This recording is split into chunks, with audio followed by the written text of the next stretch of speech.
Welcome everybody to the third keynote in Eindhoven. We're going to start with a talk about the GPL, still a hot topic, and this time it's GPL version 3, which was, I think, in effect last year.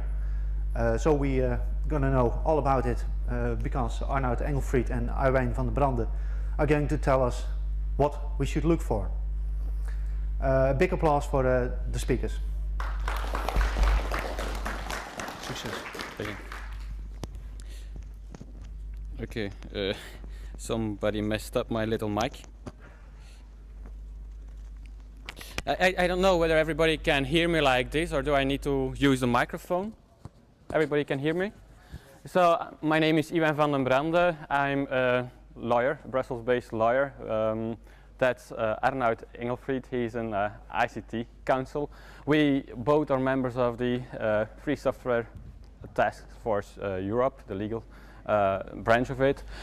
We are both interested in the GPL3, and it's a passion. And actually, we wondered who of you did actually read the GPL3 entirely, or just started? Entirely. Well, we see with our clients there is more and more the need to urge to comply with the GPL3, but actually nobody, or almost nobody, even starts reading it, and that's why we come into play to explain, to make sure that people can comply, that they know what are the requirements to comply, and that is where we are going to talk about today. Let me first start with a short legal background. Background of what is copyright, just to make sure that you understand the mechanism of the GPL3 of open source licenses. And to start with the background, I have to take you back into history, and actually I have to take you back to the French Revolution. In the French Revolution, 1789, people were free, equal, all brothers, but this guy, it's Dallarde, Seigneur Dallarde, he noticed something. Everybody, though he was free, in order to have a profession, he needed to be a member of a guild. If he wanted to be a carpenter, he needed to be a member of the carpenter guild. If he wanted to be a baker, he needed to be a member of the bakeries guild. So this guy, he said, okay, this needs to end. From this moment, everybody will be free to trade. You don't need to be a member of a trade anymore. And one of the implications of the freedom to trade is the freedom to copy. If you want to be a baker, you need to be able to do whatever a baker does. So that's what it implies: freedom of trade, freedom of copy. The law Dallarde that you just saw here in Belgium, it's still a valid law. It's one of the oldest laws in Belgium that are still valid. So the idea is freedom of copy, but everybody knows there are copyrights, trademarks, design, databases, patents. But the idea is, if somebody says, hey, you can't copy this, you have to ask him, why can't I copy? On the other hand, if you want somebody not to copy your work, you have to tell him, you can't copy my work because I have a copyright, a trademark, a design, database, patent. Arnoud is going to tell you about patents. Databases are really, really important also for software. Designs can be important, trademarks are very important, but we are going to focus on copyright. The source of copyright is actually the Berne Convention. As you can see, Arnoud took an old document. I think it's the 10th amendment of the US Constitution, but the idea is it's a really old copy, a really old document. It's somewhere from the 19th century. So then the consequences are that it's written for sculptures, for real art, not really for software. So it's not an ideal tool to work with, but hey, that's everything we've got. What is copyright? Just to make sure that you know, copyright will not protect IDs. So if you have the idea of making a browser or making a software doing something, that's not something that copyright will protect. Copyright only protects the form, so only the real copy-pasting is protected by copyright, not the ID. But of course, not all software will be protected. Only original software will be protected. What is original? Original is when it's creative, when you can see, hey, the author had a couple of choices and he really chose to solve this solution in this manner, and that makes this software creative. So if it's technically needed to apply some kind of solution, or if it's too banal, it's just a little snippet, that will not be protected by copyright. Only if it has some form, it's substantial and it's creative, then that piece of software will be protected. The level of copyright protection, you will have it on several kind of levels. You will have it on the source code, the zeros and the ones. You have it on the object code. You have it on the structure. You have it on the design. So everything is copyrighted from the moment the work is creative, original, has some kind of form. All these levels of the software are copyright protected.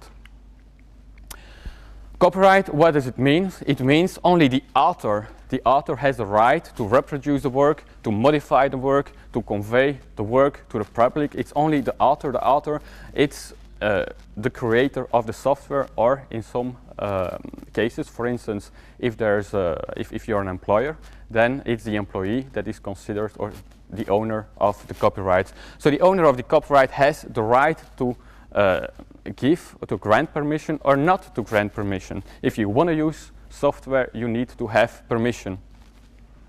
This permission can either be given by a free license, a permissive license, that's a GPL3 for instance, or it can be a proprietary license, but there's always a need of permission.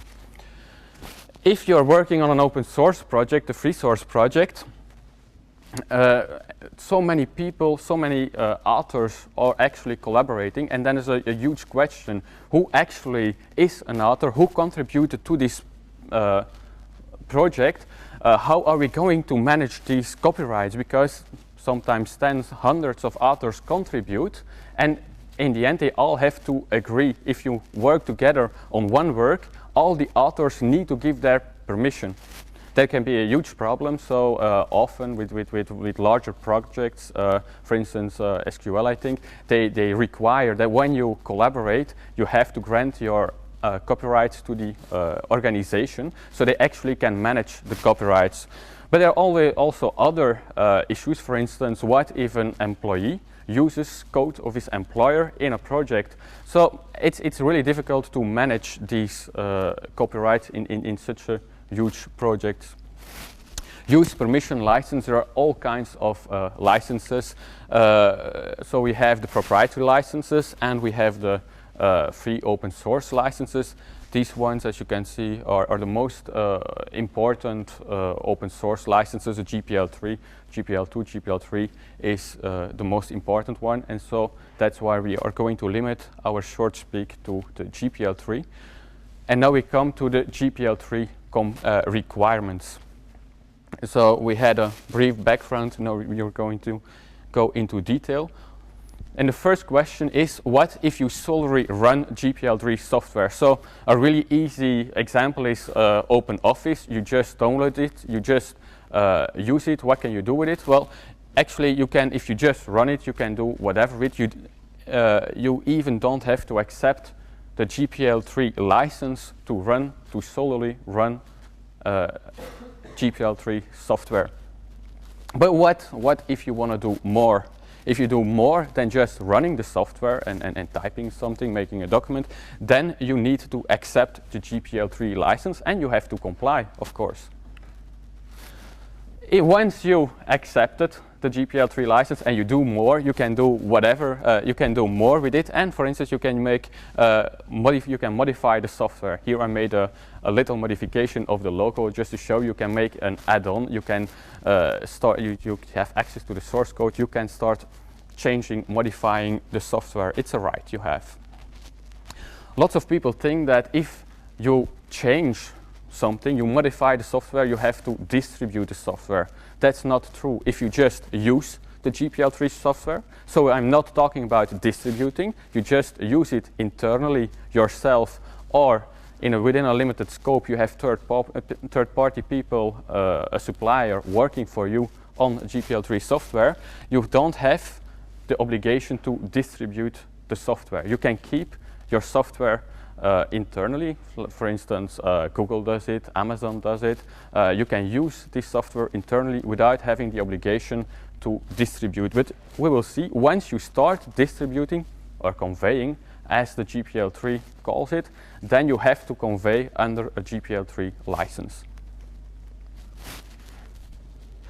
Another thing you may do is circumvent or remove technical measures, but Arnoud is going to talk into detail about it. A really important issue is you can use GPL3 software, you can modify it, but hey, the original author, it doesn't grant any warranty. It's without any warranty, the author will not be liable. So if there are bugs, if there are faults in it, it's your liability, it's your risk. At least that is what the GPL3 says. It's a big question whether it's valid under all the applicable laws. For instance, in Belgium, it might not be valid, such a complete waiver of liability, but as I understood from Arnoud, under the Dutch law, it would be valid. But the problem is, of course, if once you start conveying, distributing your software, it will be internationally. So you have to look at this on an international level. And whenever your software is used in a country that does not accept a complete waiver of liability, you might be liable in court. Then let's pass to another one. So you don't just use the software, you don't just run the software, but you decide to distribute software. And here, in this first case, it's completely your own GPL3 software. What does that mean? You have all the necessary rights on this software to distribute it under the GPL3. Either you created it yourself, either you have a really very permissive open source license, for instance the Berkeley licensee, the BSD licensee, or it's public domain software. Or there is no copyright on the software you copied because it's just snippets. We saw in the beginning that not all software is copyright protected, only original software is copyright protected. So if you use software from the public domain, software that is not copyright protected, you make your own software with it, and then you distribute it under a GPL3. That's what we are talking about now. What can you do? Some people say, okay, you cannot make any money with GPL3 software. So that's not true.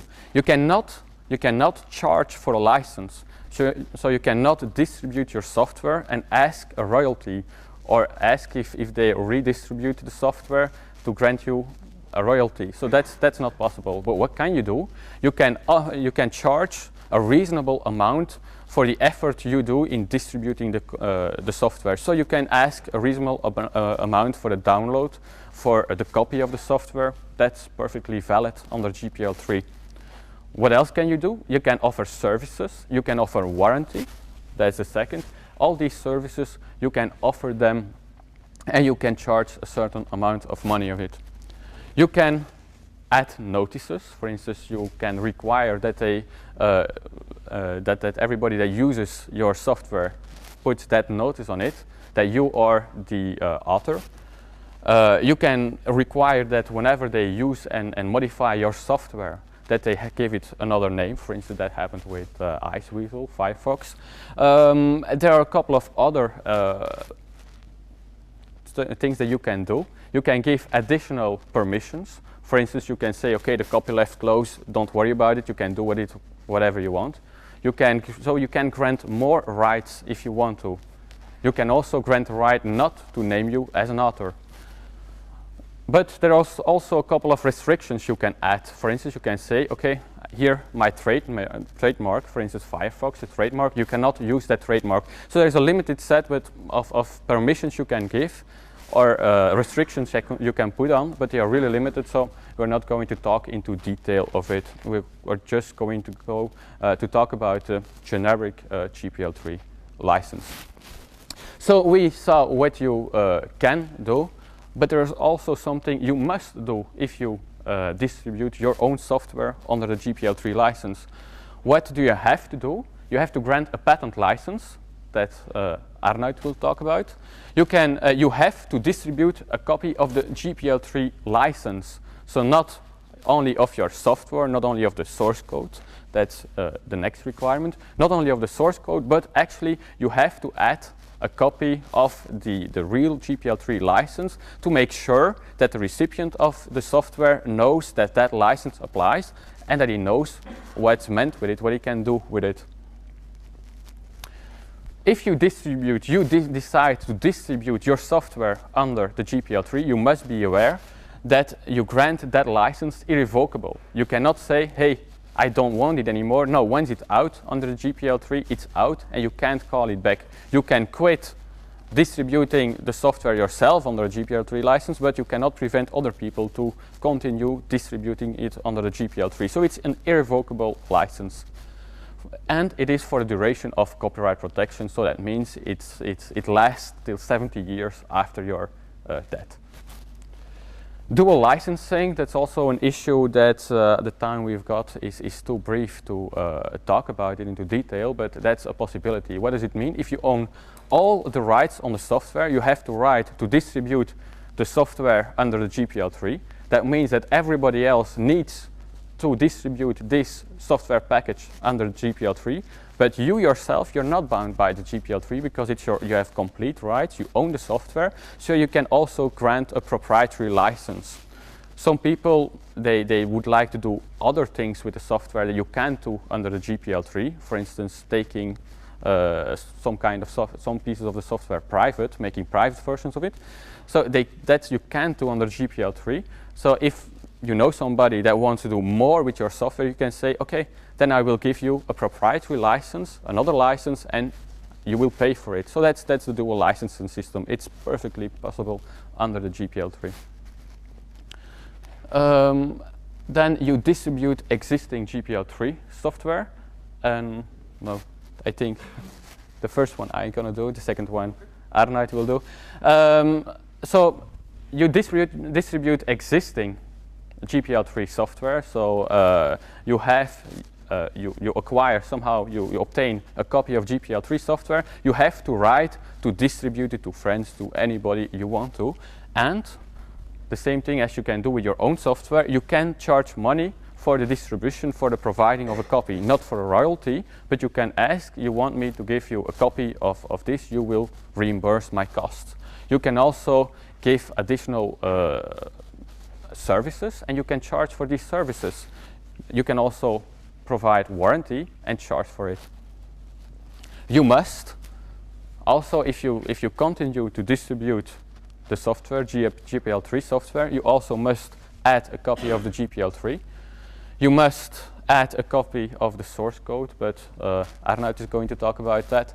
And you must respect the notices and permitted restrictions of the copyright holder. So we saw if somebody distributes his own GPL3 software, he's allowed to add some notices and to put on some restrictions, for instance, trademark restrictions. If these are on the GPL3 software, you have to respect them. The GPL3 says that if there is a restriction that is not permitted by the GPL3, for instance, a royalty, so you have GPL3 software, you acquire it, but the licensor requires, for instance, a royalty, the GPL3 says, okay, you can just discard that restriction because it's not permitted. It's a big question whether that is valid or not. I would recommend you not to do it, but just leave the software alone, because the question is, if you take the GPL3 and you add restrictions that are not permitted under the GPL3, it might not be a GPL3 license, but it might be a valid license under a proprietary system. So maybe it ceases to be GPL3 software, but it's not sure that in court a judge wouldn't uphold that additional restriction. So the GPL3 says additional restrictions that are not allowed, you can take it off, but I would advise you not to. Then I'm gonna give the word to Arnoud. Hi. So we had some interesting discussions, presentations so far. Are there any questions at this point? Yes, please.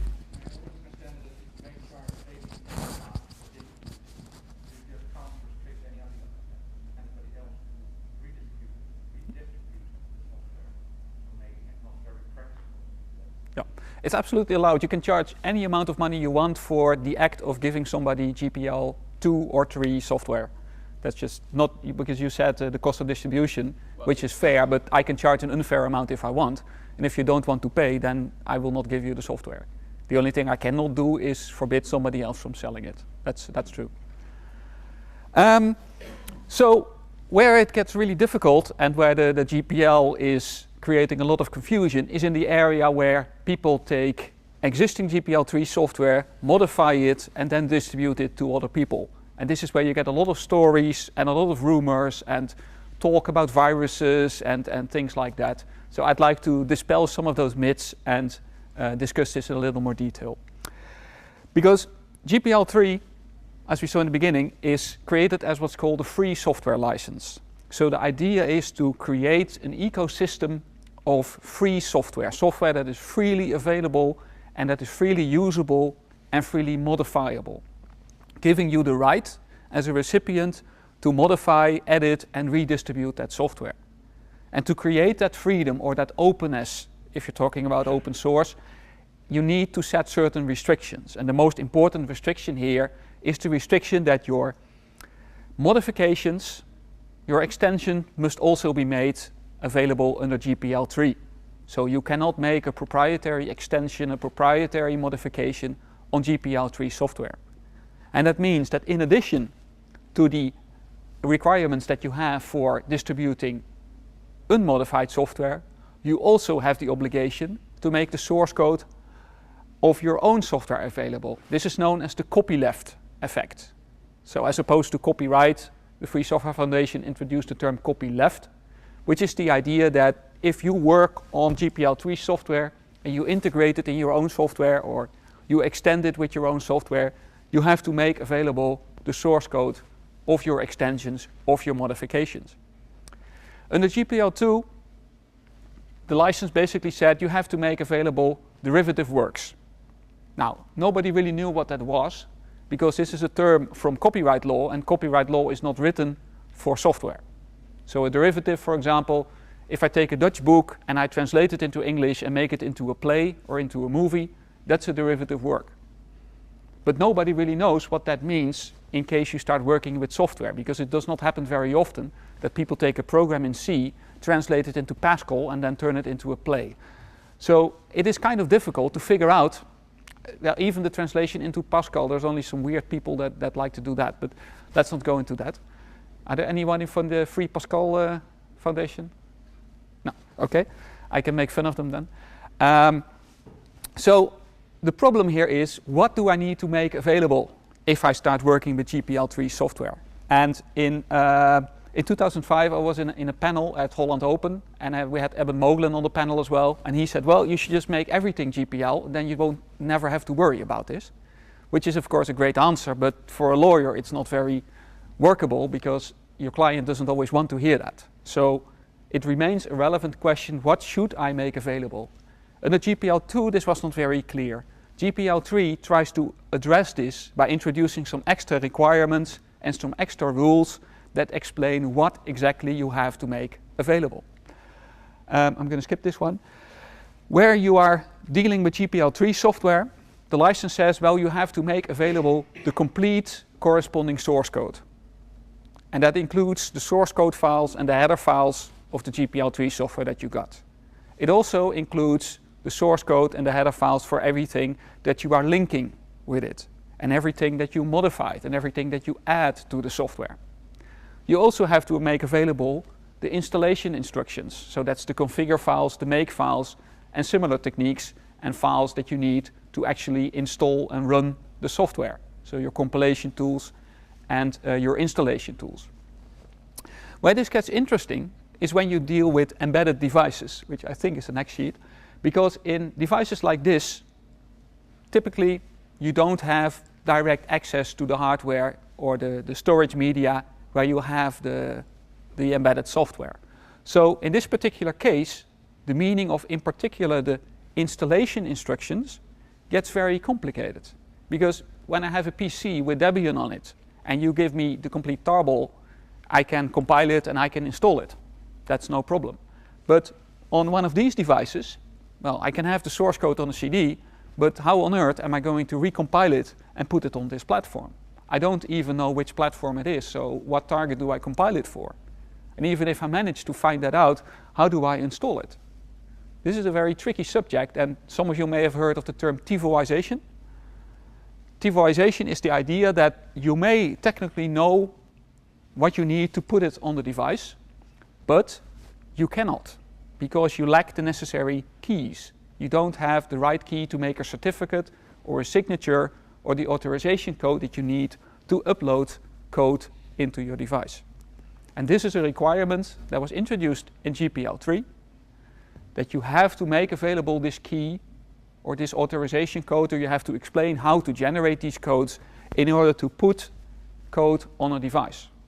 So the installation information for embedded devices like this must include authorization codes, signature keys, secret keys that you need to generate code if the device expects certificates on it. You also have to make available the source code. We already discussed that very briefly, and especially in these devices it's rather difficult because you typically only get a binary in the device. So what you have to do is make that source code available on a medium like a CD-ROM or a DVD or a USB stick or something similar. If you can't or won't do that, then there are several other options, and these are important for these consumer electronics devices. When I was at Philips, for example, we had some CD players that included embedded Linux and other embedded software. And there the problem always was that it was cheapest to put the source code on a CD-ROM and give it away. But the business people, marketing people did not want to do that because they say, well, if we do that, people will call us and say, this CD of yours doesn't play. Can I please get a replacement? So for that audience, you need a different mechanism. And that mechanism could be that you include a letter that says, please write to us at customer care so-and-so, and we will send you a CD. That is perfectly allowed. What's not allowed in these particular cases is to just say, download it from here and here. You see this quite often, and many embedded devices have a notice like that. There's Linux inside, go to kernel.org/2.4 and you can download it. That's not enough. You do not comply with the GPL if you go that route. You have to actually include a written offer and make available the source code on a CD-ROM. Only if you offer the software as a download can you offer the source code as a download as well. So be aware of that if you put software in CDs.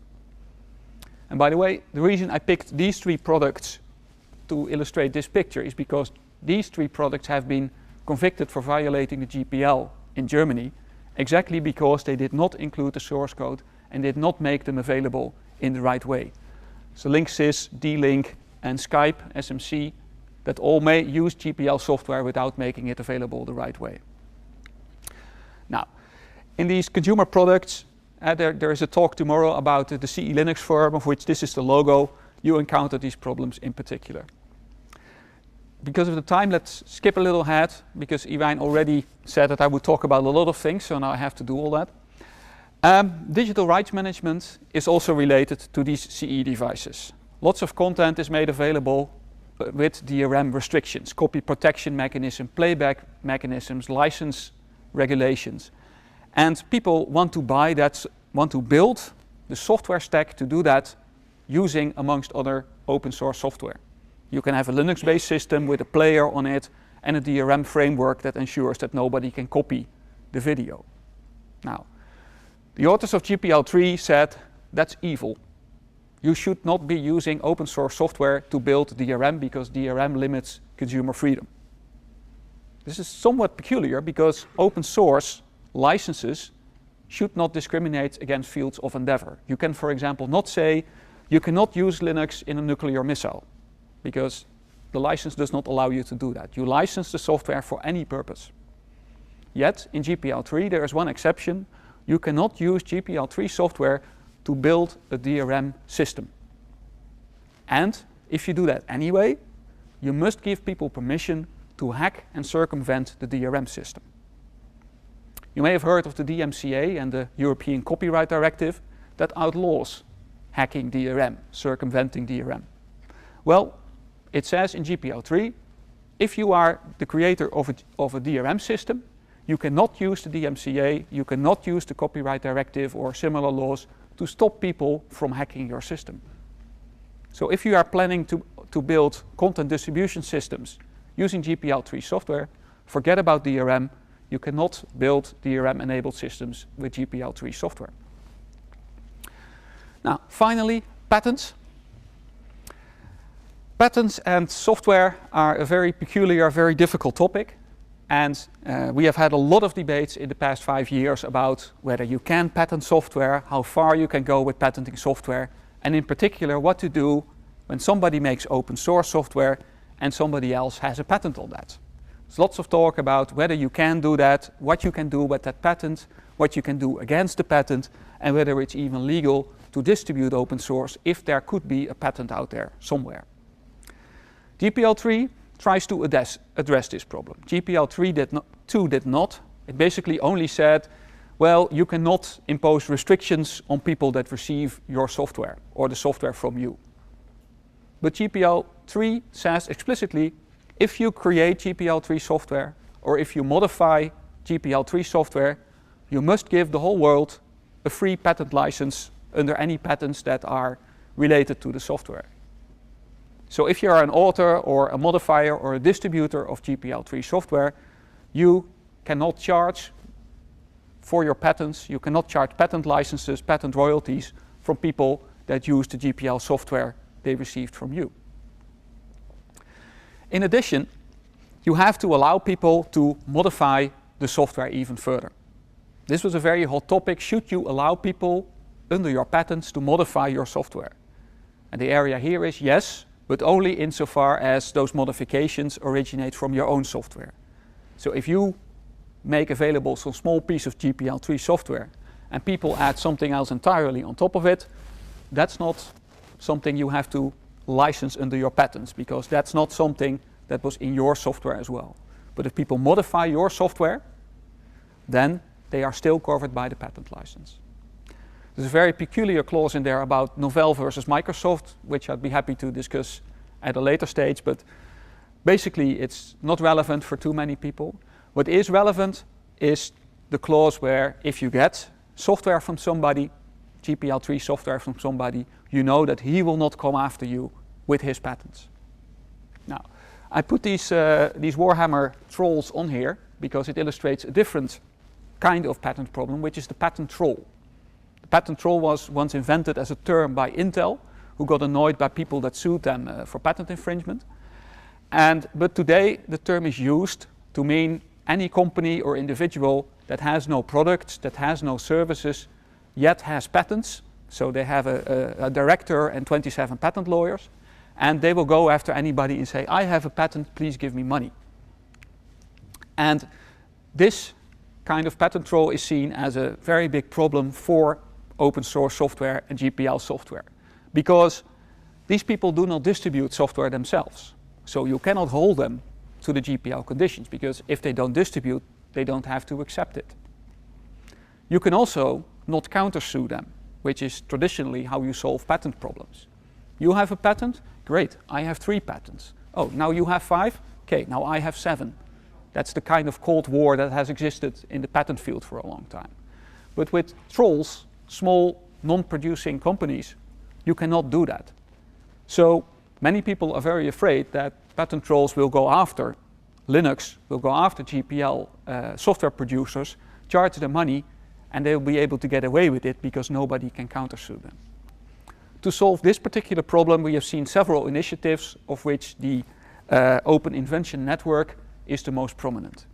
Open Invention Network is a group, is a foundation created by several companies, amongst which Philips and Sony, that is aimed to protecting Linux and the Linux ecosystem by buying these patents to make sure that patent trolls cannot use them against anybody.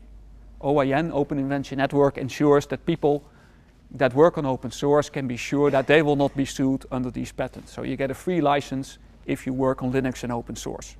The only thing you have to promise, if you want to benefit from that, is that you will not sue people for patent infringement yourself for using Linux and open source software. How am I doing time-wise? Well, it's fine. I guess it's time for questions. 1 minute. Yeah, I guess. Well, we have 1 minute, so let's do it quickly. Yes, please. Is it clear if you have a website or some web system, Yeah. what is distributing? For example, if I put the Java applet on there, Yeah. on the web page,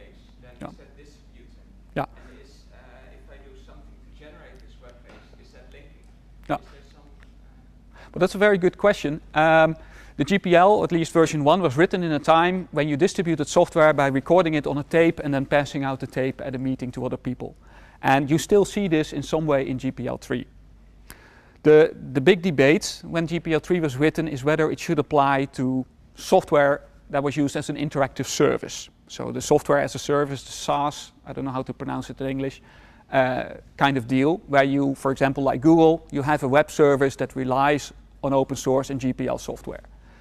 That is not covered by distribution. So you can be a Google and use GPL3 software. You can modify it all you want, and you don't have to share it. Now, what you say, Java applet or a JavaScript kind of thing, that is actually downloaded by users on their own PC and executed over there. So in that particular case, legally, yes, you are distributing it. So if you have a GPL licensed Java applet or JavaScript application that you put in your website, then you have to make the source available. For JavaScript, that's easy, but for Java, it could be a little more tricky. As to linking and other things, there was a big debate about that in GPL2. What is a derivative work? And people say, yeah, linking this and linking that. But GPL3 basically says, well, and anything that you intimately integrate with the other software. And in particular, linking is part of what you have to deliver. So it's still an open question, and we are still going to make a lot of money, I guess, trying to answer that question. But yeah, basically, for downloadable stuff, yes, you have to make it available. Any other question? Yes, please. You just said that it's not enough to provide source code, but to provide a link to, for example, kernel.org. But then the user provides a link to its own language. Yeah. It's the simply source code which is in the product. Yeah. So to repeat the question, it's not enough to just say it's on kernel.org somewhere. But if you are a producer and you put it on your own website, well, again, that is not enough, except for the specific situation that you put the software for a download on your own website as well. So if I put a binary on a website for download, it's enough if I put the source code as a download on a website. If I sell you a TV, I cannot say go to bigcemanufacturer.com/source code and download it from there. Legally, that's not enough because the license says you have to make it available with the product or provide a written offer.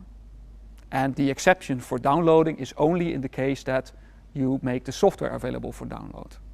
So if you buy a TV, it's not enough that it says go to the website. Of course, what you will see in practice is that people say you can download it from here, and if that does not work, please write to customer care and we will send it to you. That's valid because they include the written offer, and in practice nobody ever writes to customer care because you can just download it. But you have to offer both options. There was a question at the front as well. Yeah, if you have the JavaScript, sometimes people use their compression things to make it shorter, and then the actual JavaScript code you download is not source code. Yeah. So the source code has to be the preferred form for modification of the work by an average programmer. And if people use obfuscation techniques, like the JavaScript obfuscators that you have, that's not source code. So if you have an existing GPL3 JavaScript and you obfuscate it and you make it available, you're in violation of GPL3 as well as GPL2 if that applies. Of course, never forget that, as we showed you, the 10th Amendment, the law that will apply is the local law in the country, and then the judge, if you're in court, will try to translate what his notion of a derivative work on that particular situation, and the judge may not know the difference between a Java, etc. So it's yet to be seen. There are lots of theories, but they have yet to be tested in practice. Oh, true. No, Willem. It's not, for example, JavaScript to say, well, you've got this JavaScript file, you can get the GPL on this local link instead of putting it in the header of each JavaScript. No. Well, for JavaScript, I haven't seen that before. I don't know if there are many GPL JavaScripts out there, but I've never seen the situation where people try to comply with it. But I would think that you could, in the header file, you would say this is GPL3, but theoretically you have to put the entire GPL3 in the JavaScript file. Yeah, but I mean, if you're distributing a JavaScript file, yeah. then the question could be, maybe if I put the GPL on the same site, I would Yeah. still be distributing it.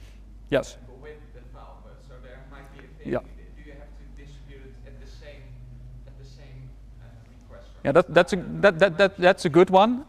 For traditional C-like distribution, you have to put it in the zip file, in the tarball with which you distribute it. For JavaScript, I would say it's not reasonable because you have this small JavaScript and then you have this endless philosophical political document that includes a license that's called the GPL. You would triple the size of your script.